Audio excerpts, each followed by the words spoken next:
The story surrounds a pair of opposite twins, Sumi and Rina. Sumi is shy and likes to spend time locked up in her room. She is also overweight and has no self-confidence.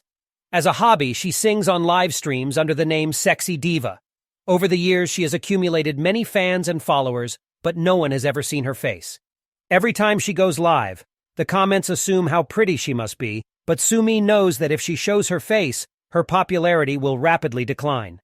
In contrast, her sister Rina lives the dream of every young Korean girl.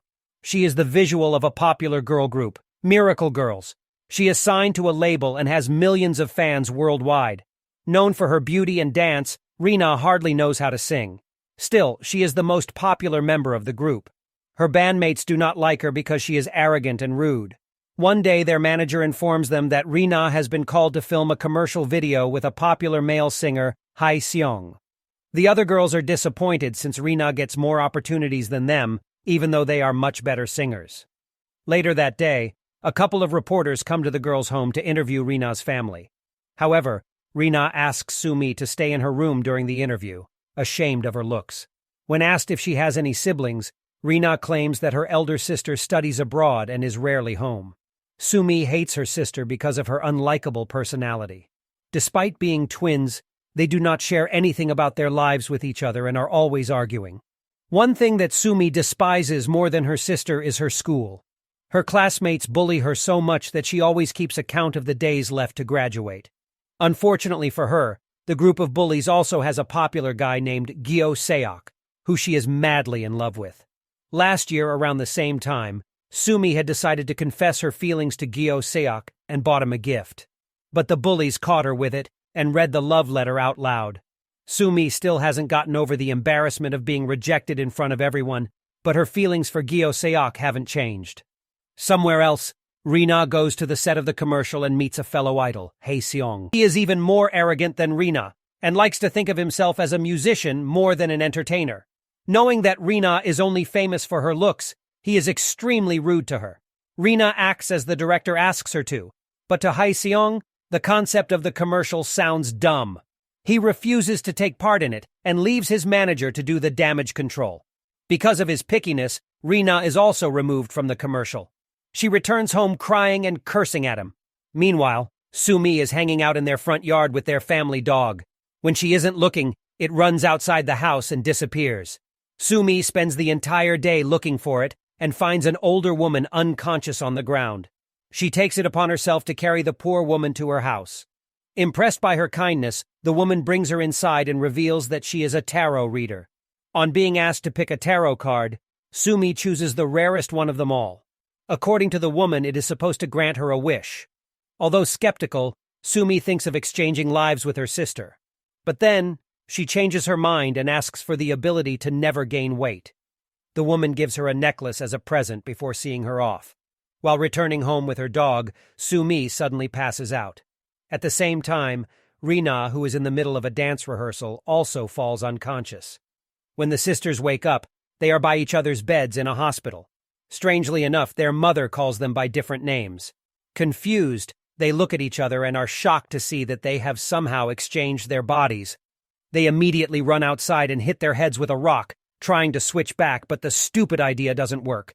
While brainstorming other plans, Sumi's eyes land upon the necklace the tarot reader gave her earlier. She remembers that she had subconsciously asked to exchange life with her sister, and rushes to the lady's house. On reaching the place, they find out that the lady has gone on a vacation and will only return after a month. The news is devastating for both sisters, who will now have to live as the person they hate the most for the next month. To adjust to their new life, they tell each other the do's and don'ts of their day-to-day life. Sumi is asked to be rude to everyone, eat less, and practice the dance that their girl group has been rehearsing. But Rina only has to exist and be quiet to be like her sister. The following day, they wear each other's clothes, exchange their phones, and get ready for the day. Rina goes to the school, eating a box of snacks she would have never eaten in her previous body. She is not worried about being switched and considers it as a free 1-month vacation from her usually busy lifestyle. But that is until a group of bullies stops her. Gyo Seok snatches the box and makes fun of her for liking him. Rina wants to teach them all a lesson, but remembers that Sumi would never do something like that and keeps quiet. Meanwhile, Sumi goes to the company for a final rehearsal of their comeback show. Being the most popular one in the group, she is given the prettiest clothes and the first priority. However, when it is time to perform, she gets nervous and messes up the dance. Hae-seong, who is watching the performance, laughs at her lack of talent. After the rehearsals, they will have to perform live. Nervousness gets the best of Sumi and she breaks down crying in the bathroom. She holds the necklace and wishes to do her best in the final performance. Lo and behold, when she finally has to perform, she doesn't forget a single step. However, the main vocalist and her rival forget the lyrics in the middle of the live broadcast. To help her, Sumi sings in her place and steals the show. Even Hae-seong is surprised to hear her actually singing well. After the show, she accidentally falls into his arms. Unlike Rina, Sumi is mesmerized by his beauty. He puts her down before going to the stage and performing a song while Sumi stares at him in endearment. At home, Rina is mad that Sumi sang well because after going back to her body, people will expect her to do the same. Sumi promises to do her worst the next time, but then Hae-seong texts her, asking her to record a duet with him. Rina remembers him being arrogant the last time and wants Sumi to do her best and teach him a lesson. At school, Rina discovers Sumi's journal and reads it. She soon finds out what her sister goes through on a daily basis because of the bullies. The next time she bumps into them, she makes sure to insult one of the girls' makeup. When the girl tries to slap her, Rina restricts her hand, surprising everyone. Gyo-seok comes forward to humiliate her for liking him for the 100th time, but Rina, in turn, calls him ugly and walks away. He is left stunned by the sudden personality change and even finds it attractive. At the same time in the company, Hae-seong texts Sumi to come to the rooftop. He apologizes for being rude to her during the commercial and discusses what song they should duet. They seem to have similar taste in music, which makes it easier to choose. In the end, Hae-seong pulls her into an embrace, asking her out on a date. In the following scene, the couple is in the studio, mixing and recording the song. While listening to the end result, they end up kissing. At home, the sisters sit down to talk about their day. Since both of them did things the other one wouldn't approve of, they lie to each other. Rina is distressed that they still have 15 days to switch their bodies, but Sumi has started falling in love with Hae-seong and doesn't feel like changing. Before going to sleep, she wishes that the tarot reader never comes back from the vacation. Starting the next day, she meets Hae-seong on the rooftop every chance she gets. She enjoys the little time they have together to the fullest. Meanwhile, Rina continues reading Sumi's journal.